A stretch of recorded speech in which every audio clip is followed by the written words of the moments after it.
কর্মজীবন আমাদের শিখিয়ে গেছেন। এই অনুষ্ঠানে যারা উপস্থিত রয়েছেন বিশেষ জনেরা পুষ্পার্ঘ্য অর্পণের মধ্য দিয়ে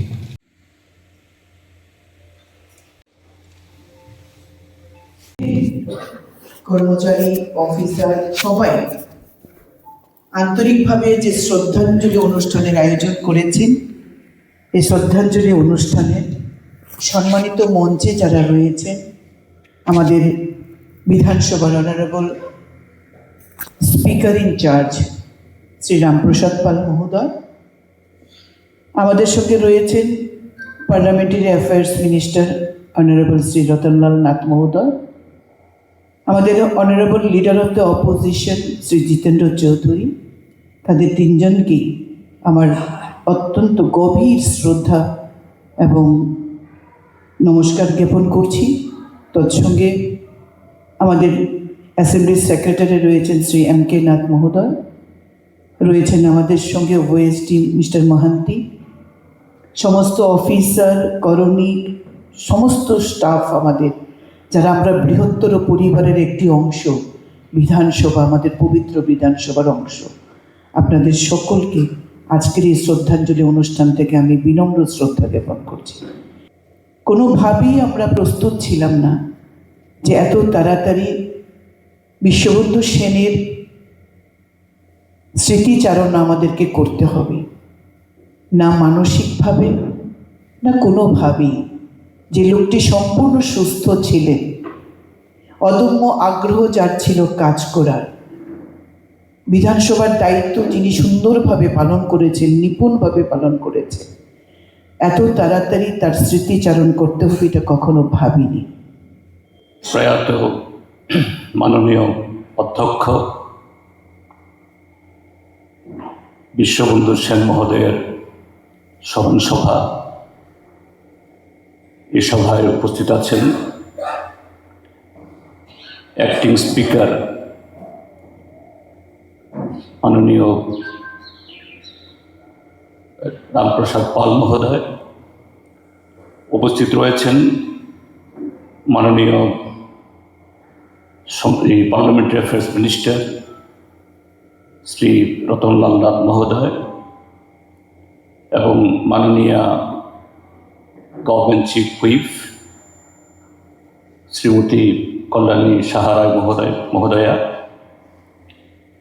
এবং আমাদের নবনিযুক্ত সচিব মিস্টার নাথ এবং এখানে আরও যারা আছেন আমাদের এই বিধানসভা পরিবারের সমস্ত সদস্যবৃন্দ, সবাইকে শুরুতে শুভেচ্ছা জ্ঞাপন করছি।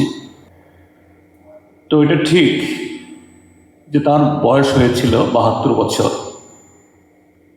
কিন্তু তিনি এত তাড়াতাড়ি চলে যাবেন এটা ঘুণাক্ষরেও নিশ্চয়ই আমাদের কারো সেরকম মনে হয়।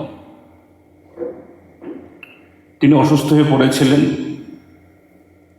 কিন্তু তার যে একটা নিজেকে উজ্জীবিত করার যে শক্তি,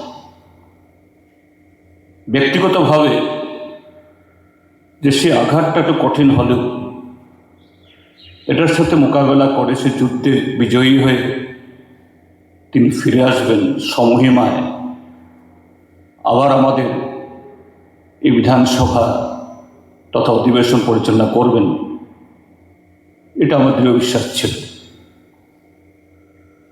এবং যে কোনো দিনে তিনি ফিরে আসবেন ঠিক এরকমই ভাবতাম, যেন একটা সুখবর পাবো, তিনি আসলে যদি বিধানসভাতেও না আসেন তার বাসায় গিয়ে হলে দেখা করব, এরকমভাবেই আমি মনে মনে অপেক্ষা করতাম।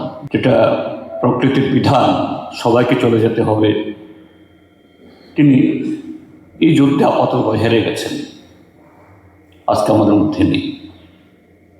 তো আজকে তাকে আমরা স্মরণ করছি। অবশ্যই একটা মানুষের নানা দিক আছে।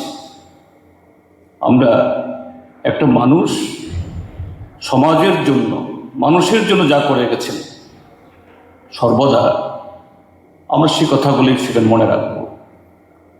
তো ব্যক্তিগতভাবে তার সাথে আমার পরিচয় 2008 সালে যখন তিনি প্রথম নির্বাচিত হয়ে আসেন। তখন আমার 4th টার্ম, আমিও চতুর্থবার নির্বাচিত হয়ে এখানে এসেছি।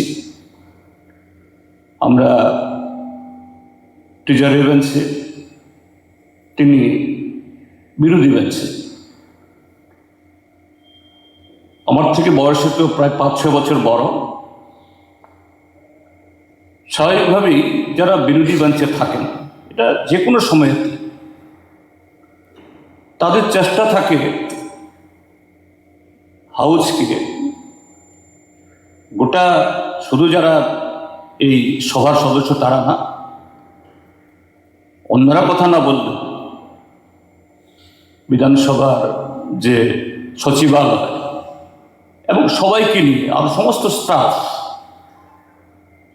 যে কোনো সদস্য, ট্রেজারি হোক বা অপোজিশন বেঞ্চ, তারা চেষ্টা করেন তাদের কথা বলার যুক্তি এবং তার নানা ভঙ্গিমার মধ্য দিয়ে কীভাবে যে জনগণের বক্তব্যকে পৌঁছানো যায়।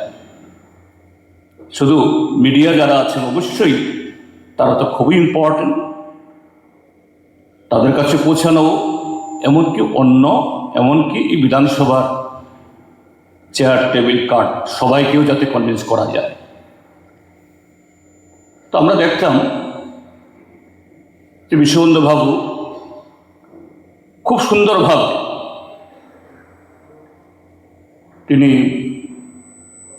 একজন শিল্পী, নাটক ইত্যাদি করতেন এবং দেখেছি ওনার চেম্বারে গিয়ে স্পিকার হওয়ার পর আমরা কথা যখন বলি তখনও রবীন্দ্রসঙ্গীত তার ইয়েতে বাজত, কম্পিউটার থেকে, সেখানে যে ছোট্ট বক্স আছে সেখানে, অর্থাৎ খুবই সঙ্গীত প্রেমী।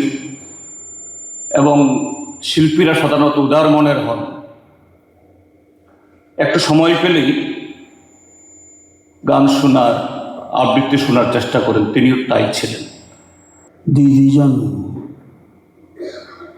আপনাদের সামনে বিশ্বদার ব্যাপারে আলোচনা করেছেন। আমার সাথে ওনার পরিচয় 80-র দশক থেকে। 2008 থেকে লাগাতার 4 টার্মের বিধায়ক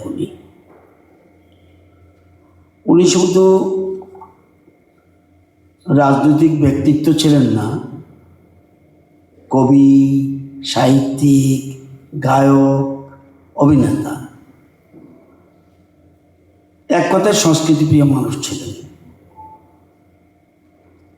যেটা একটু আগে বলেছে যে অবসর সময় সবসময় গান শুনতেন, বিশেষ করে রবীন্দ্রসঙ্গীত। যারা রবীন্দ্র অনুরাগী তারা কখনো খারাপ হতে পারে না। যোগদান করেন এবং 2018 সাল লেজিসলেটিভ অ্যাসেম্বলি শ্রী পুষ্পার